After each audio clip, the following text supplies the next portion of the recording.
Hello there. This is stage 7 of knot tying. This has to do with defining some rope. And let's get started.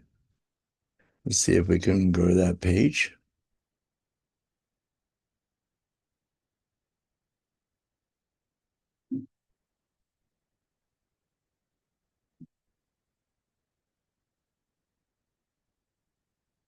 Okay, let's start off. Stage 7, defining some ropes. Here we go. A splice. Now, I did put up here at the top, if you notice, the following information is taken from AY Honor of Knots and Tying in the Seventh-day Adventist Pathfinder Guidelines. The information is what they suggest to follow while learning to do the knots. I, Mr. D, will be adding additional help and guidelines. Well, splice. What is a splice? A splice is a short splice or a long splice is used to join the ends of two ropes, and the results in a splice part being about twice as thick as a non-splice part. The short splice retains more of the rope strength than any knot that joins rope ends. It is tied using the same technique as an I splice, which you will see down below. And I have a couple things. The first one here is, okay, you can come back and look at this. This is the actual document from the Adventist Church. And it talks about different things and splices and nuts. I mean, this would be good for you to go back and look at and go through. But it's here as a link, so you can go to it fairly easy. And I think we went too far. Let's see if we can get out of this page, okay? There we are. We're back. Learn some things here, you know. Then I have another link right here called Splicing in an Animation Format. So let's see what that one does to us. See, here's a whole bunch of knots that you can do, and it will teach you about splicing.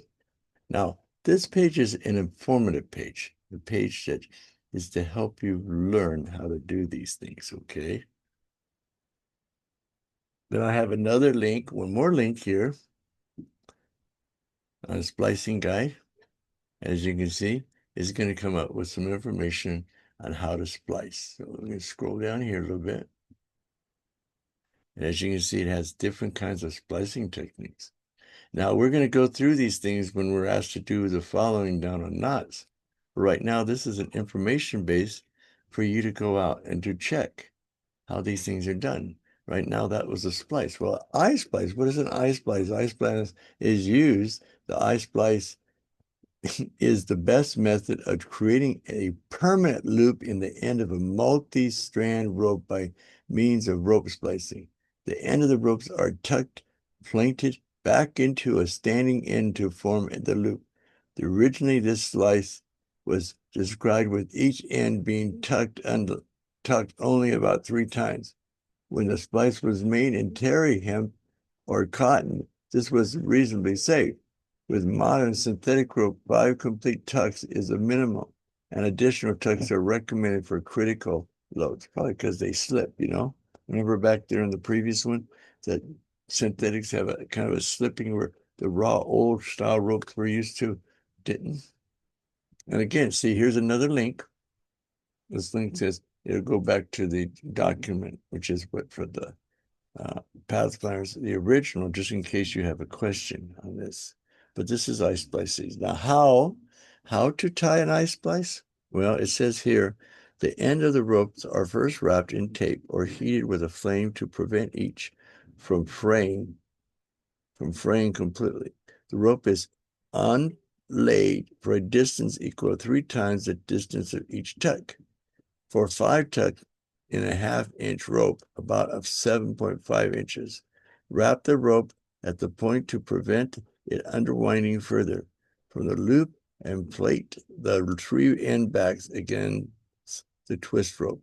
Practice is required to keep each end retained in twisting and lie tight neatly. And I think that means tied neatly. I think it's a typo, but let's go on down.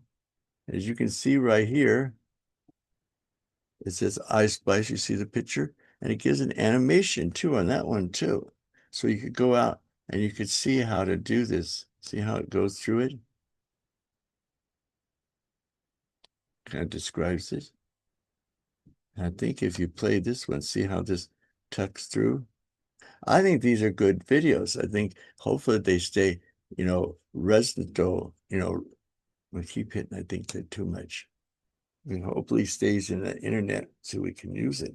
Otherwise, by then, Mr. D should have hopefully created a whole bunch of videos with him doing them. A backsplice. A backsplice, also called an end splice, is a splice where the strands of the end of the rope are spliced directly back into the end without forming a loop. It is used to finish off the end of a rope to keep from fraying. The end of the rope with a splice is about twice the thickness of the rest of the rope. Begin by unraveling the strands and tie a crone knot. Then begin splicing the rope onto itself, as with the short splice. A backsplice animation. Now here it's going to go through that. It's going to show you how a backslide. We're going to go through these. Down and illustrate. Oh, I like that. And it wraps around and back up. That's it. And you do it again. Pull. Wow. That seems fairly easy, don't you think, guys? All right. This is where we finish off at the top. But these are some additional knots that they wanted you to be able to do. And the illustrations of some of these are drawn on a piece of PDF. And you can go and look at it, as you will be able to tell. That's what this link here says, the referral document. And I think I have another link down below. You'll see here. See, we have a link down below to quoted from, and I think another quoted from.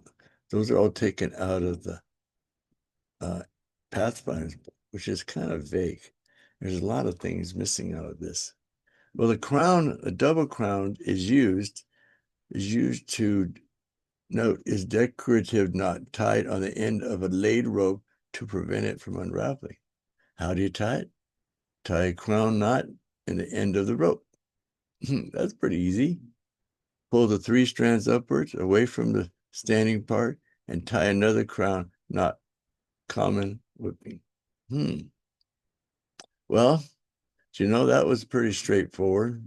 I know we're going to be doing some more lookup on that one. And whipping looked pretty good as I looked at some of the animation. I think there's an animation one here. See right here, common whipping thing. Let's just click on that. Common whipping. And let's see what kind of whipping it has here. There's a common whipping. That looks so easy. I look forward to that. Do we have any other whipping? No, just that one whipping. But it sure looks easy. Look at that. 1, 2, 3. I have to say, that's an easy one. And it says here, the common whipping is the simplest type of whipping knot, a series of knots intended to stop a rope from unraveling, as it can slip off the rope easily. The common whipping should not be used for rope ends that will be handled. This whipping knot is also called a woof whipping. Adventist Youth Honors. Oh, wait a second. This whipping knot is also called woof whipping. Adventist Youth Honors Knot Award or advanced page 8 in some parts of the world. I didn't catch that when I made that. The benefit of a common whipping is that no tools are necessary and the rope does not need to be unlaid.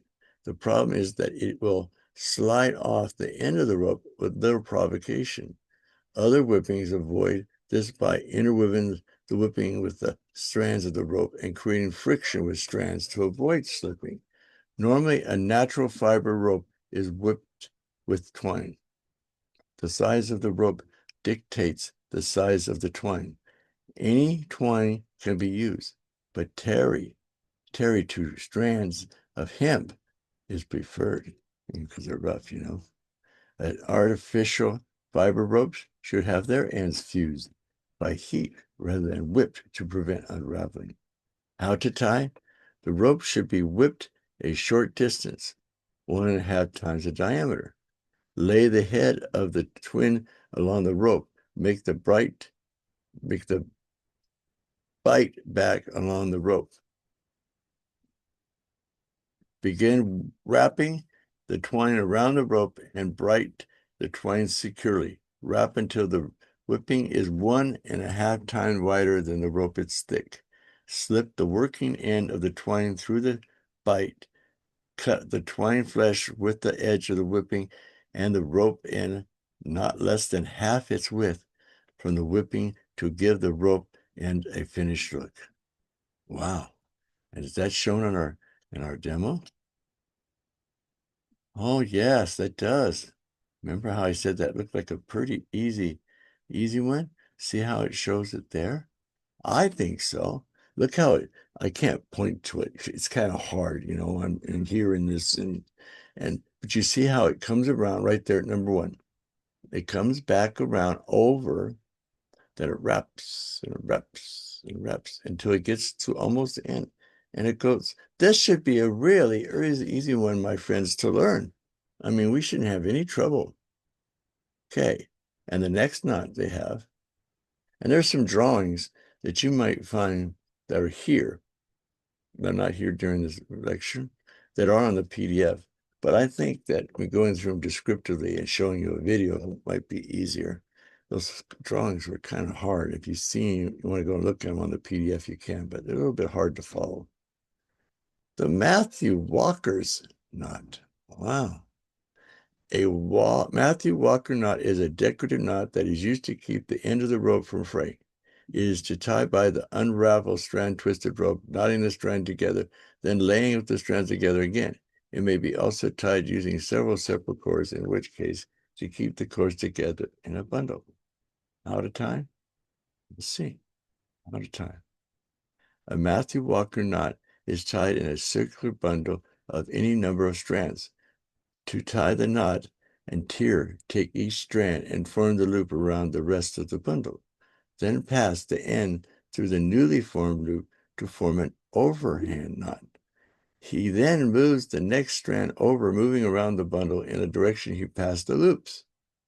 Tying the first strand around the bundle is straightforward, but each subsequent end must be passed through the previous formed loop in order to contain all the other strands in its loop. When tightened, it may help to roll the knots along the bundle, especially when using only 2 strands. The final effort is a spiral knot vaguely resembling a section of a barber pole. Sounds like really weird. And let me go back up here to the top. Okay. They said in the Pathfinders that this section, it says, finish one of the following knots: a double crown, a whipping, or a Matthew. I'm going to tell you, Pathfinder friends, consider highly this whipping. This whipping looks pretty easy to put together. And I think that that's the one we're going to want to do. Remember this one right here. But we'll see. We'll try to cover all of them. Okay? This is, I like that. Yeah. Lay twine along the rope, make the bright back along the rope. Note the rope should be whooped a short distance. I think I put that on the other one. Here's a faster one. Then up and through, and then pull. Oh, that looks so easy.